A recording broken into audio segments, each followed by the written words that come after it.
guérison. N'attends pas à voir le miracle pour accepter que le miracle est déjà fait. Alléluia. Quand tu es malade, si on déclare sur toi, approprie cette parole, dis-toi que je suis déjà guéri. Même si je sens encore les symptômes de la maladie, mais moi je suis déjà guéri. Car la Bible dit, il envoya sa parole et sa parole est guérie. Même si je ne l'ai pas encore vu, même si je ne l'ai pas encore senti, mais je sais que je suis guéri, je suis béni, je suis élevé par celui qui est avec moi. C'est le maître de toutes choses. Oh, est-ce que tu es là? Ne dors pas, ma soeur. Arrose ta position devant Dieu. Alléluia. Amen. Alléluia. Alléluia. Amen.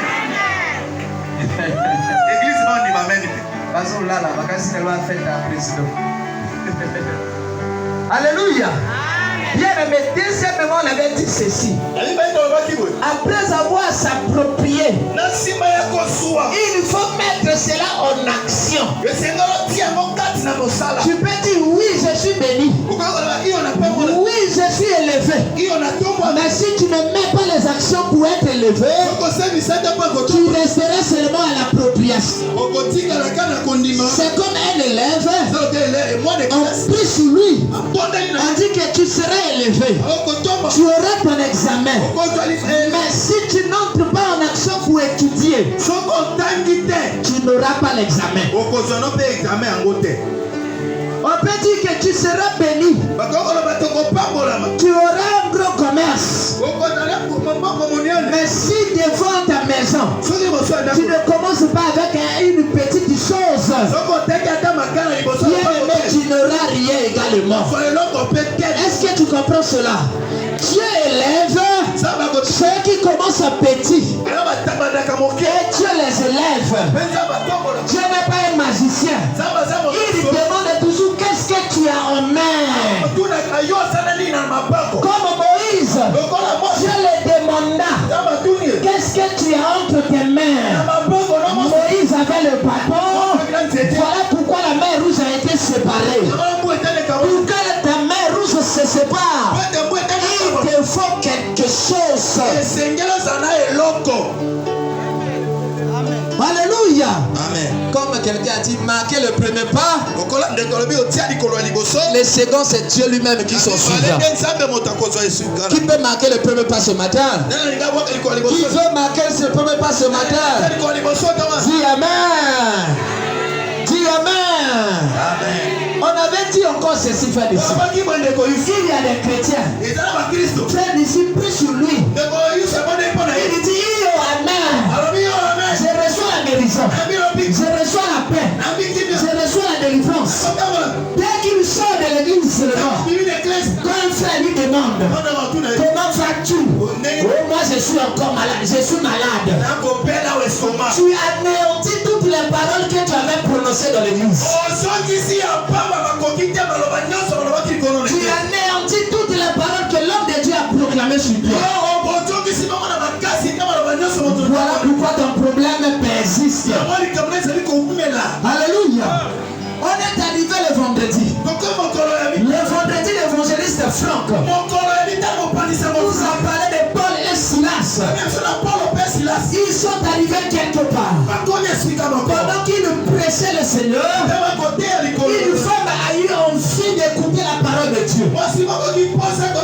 Et cette femme dit ceci. Dit, je me suis trouvé digne devant vous. Venez de ma maison et demeurez. Alors, bien aimé, à toute fois que tu écoutes la parole de Dieu, à chaque moment que tu écoutes la voix du Seigneur, considère aussi celui qui te fait connaître cette parole-là. Cette femme a appelé les hommes de Dieu dans sa maison et sa maison a été bénie. La paix est entrée dans cette maison.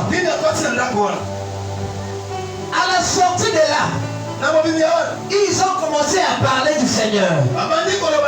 Une femme remplie d'un esprit de python. Mais cette femme-là, malgré qu'elle avait l'esprit de python, elle prophétisait. Les gens venaient lui consulter. Les gens venaient pour qu'elle puisse dire les situations. C'est comme aujourd'hui. Les gens aussi préfèrent aller chez les mamans Bikoudi pour qu'on puisse parler de leurs problèmes. Pour qu'on puisse dire leurs problèmes. Bien aimé, c'est ce que l'évangéliste a dit. Un magicien, celui qui fait la magie, ou encore un féticheur, il peut dire tout ce qui est de ta vie, mais il ne te donnera pas la solution. Est-ce que tu comprends ça?